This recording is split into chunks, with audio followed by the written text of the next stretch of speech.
علی مرز بین باطل و حقه، علی عنوان و صحیفة المؤمن، علی میزان الاعمال همه و علی از ازل امام انس و جن، علی خال تحت باء بسم الله، علی به ما کان و ما یکون عالم، علی عین الله ناظر فی الارض، علی ید الله فوق ایدیهم.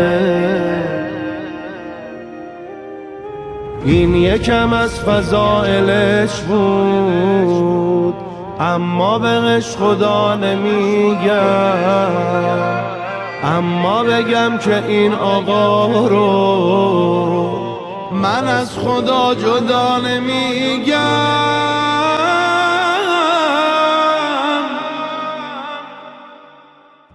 هرچی میخوای بگو ولی خدا نگو به اهل بیت، بیا و نوکری بکن تو چارچوب اهل بیت.